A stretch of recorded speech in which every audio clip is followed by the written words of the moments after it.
ওরা ভাই বোন কত সুন্দর গলায় হাত দিয়ে হাঁটছে, কত কিউট লাগছে। আমরাও কিন্তু অনেক ভাই বোন ছিলাম, বাইরে হাঁটলে এভাবে গলায় হাত দিয়ে হাঁটতাম।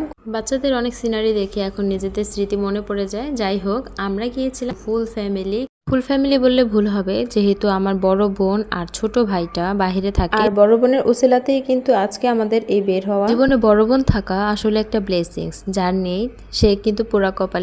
আমার দুইটা বড় বোন আছে। আমরা গিয়েছিলাম রাসেল পার্কে, সেখান থেকে বাচ্চাদেরকে খেলাধুলা করতে ছেড়ে দিয়েছিলাম। ওরা এখানে গেলে খুব খুশি হয়, কারণ এখানে খুব বড় প্লেস, ইচ্ছা মতো খেলাধুলা করতে পারে, দৌড়াদৌড়ি করতে পারে। খুবই মনোরম পরিবেশ। বাতাস ছেড়ে দিয়েছে, যেহেতু বৈশাখ মাস চলছে, যে কোনো সময় আবহাওয়া খারাপ হয়ে যায়। আমরা ওইখান থেকে তাড়াতাড়ি করে চলে গেলাম রেস্টুরেন্টে। আজকের এই খাওয়া দাওয়া কিন্তু আমার বড় বোনের ওসিলাতেই, যেহেতু ওর একটা খুব ভালো সংবাদ হয়েছে, তাই আমাদেরকে আজকে খাওয়াচ্ছে। ও নিজে নেই, কিন্তু তারপরও চায় ফ্যামিলির সবাইকে খুব আনন্দ দিতে।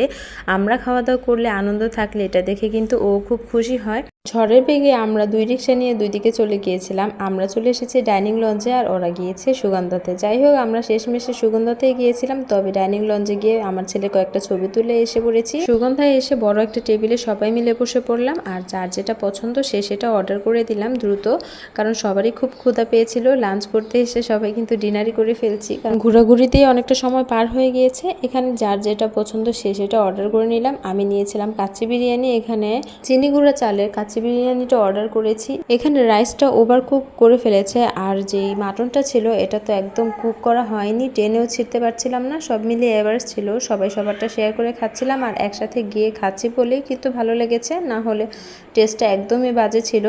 সবাই মিলে খাওয়া দাওয়া করলাম, সবাই সবারটা টেস্ট করলাম। সব কিছু মিলিয়ে দিনটা আলহামদুলিল্লাহ অনেক ভালো কেটেছে। আর আমার বড় বোনকে অনেক অনেক ধন্যবাদ এত সুন্দর একটা দিন আমাদের উপহার দেওয়ার জন্য।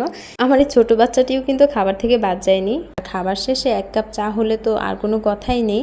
তবে সুগন্ধার অন্য সব খাবার যেমনই হোক না কেন, চাটা কিন্তু একদম ফার্স্ট ক্লাস ছিল। খাওয়া দাওয়া শেষ করে আমরা সবাই আবার বাড়ির দিকে রওনা হচ্ছিলাম। আর যেতে যেতে ভাবছিলাম, যদি আমার বড় বোন আর ভাইটা সাথে থাকতো তাহলে মনে হয় আরও আনন্দ হতো। এখানে মেজো বোনকে বিদায় দিয়ে দিচ্ছি, ও শ্বশুরবাড়ি চলে যাচ্ছে। আর আমরা সবাই মিলে এক অটোতে করে আবার বাড়ির দিকে ফিরে এলাম। খুবই সুন্দর কেটেছে আজকের দিনটি, আলহামদুলিল্লাহ। সবাইকে অনেক ধন্যবাদ আমার এই ভিডিওটি দেখার জন্য। ভালো লাগলে একটি লাইক কমেন্ট দিয়ে পাশেই থাকবেন। আল্লাহ হাফেজ।